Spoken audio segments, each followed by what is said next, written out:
Pernah nggak sih kalian lihat bebek terus kepikiran, kok bisa ya bulunya gitu-gitu aja? Kelihatannya sepele kan?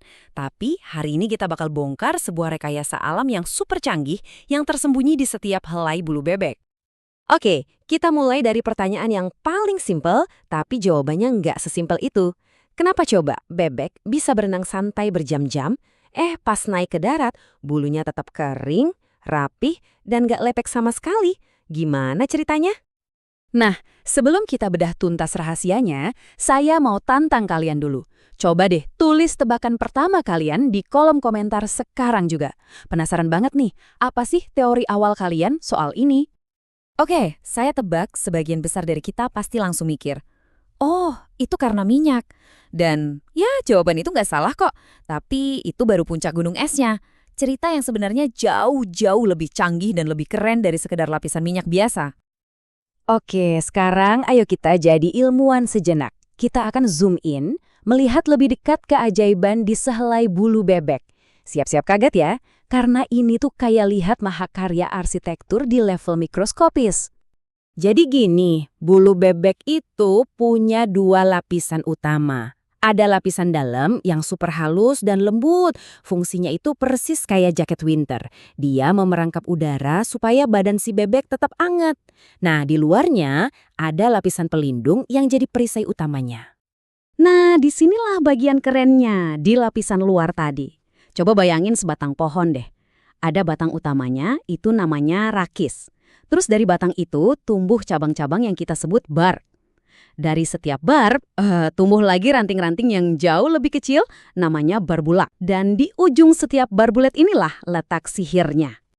Di ujungnya itu ada kait-kait super duper kecil yang disebut barbicel. Kait-kait ini saling nyangkut satu sama lain, mengunci dengan rapat banget. Bayangin aja, ada jutaan resleting super kecil yang saling terkait, menciptakan sebuah permukaan yang padat dan rapi, sampai-sampai molekul air aja susah buat nembus. Jenius banget kan? Oke, jadi strukturnya udah super canggih, udah kayak benteng. Tapi ternyata itu aja belum cukup loh. Sekarang kita intip gimana si bebek melakukan maintenance harian untuk menjaga peralatan supernya ini. Nah, disinilah peran si minyak yang tadi kita sebut. Bebek itu punya kelenjar spesial di dekat ekornya. Namanya kelenjar uropigial. Anggap aja ini kayak pabrik oli pribadinya si bebek yang non-stop memproduksi minyak alami super canggih yang anti air. Kalian pasti pernah lihat kan bebek lagi sibuk nata bulunya? Itu bukan sekedar dandan loh. Proses yang namanya pruning ini adalah ritual wajib. Pertama, dia ambil minyak dari kelenjarnya pakai paruh.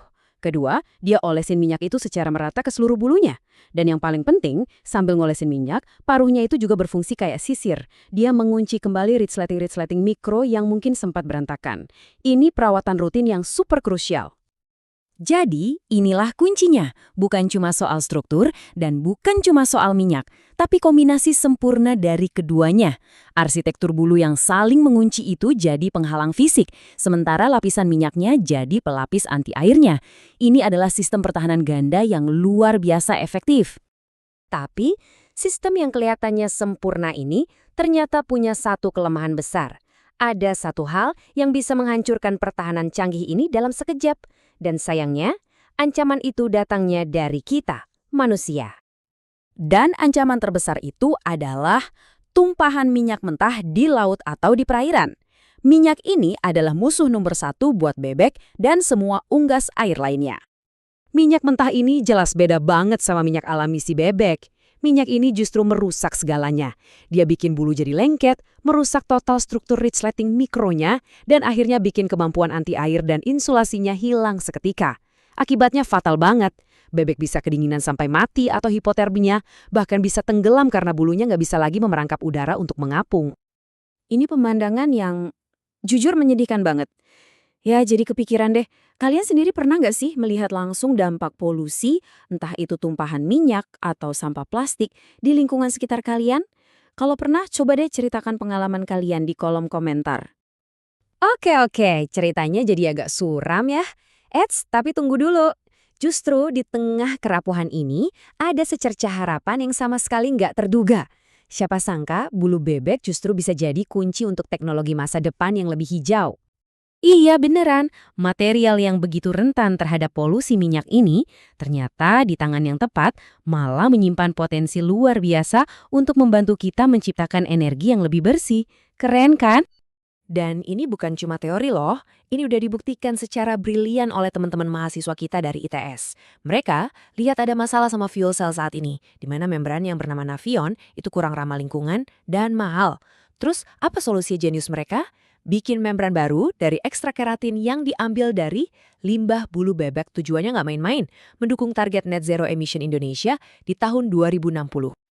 Ini tuh contoh sempurna dari inovasi yang keren banget.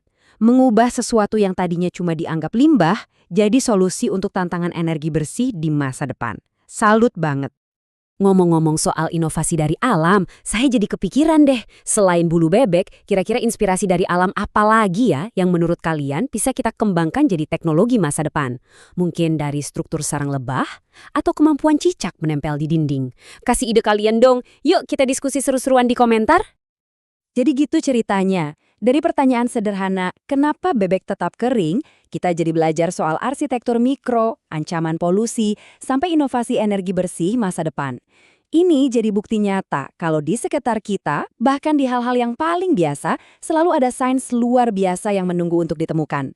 Pertanyaannya sekarang, setelah bulu bebek, kira-kira keajaiban alam apa lagi ya yang selanjutnya akan kita ungkap?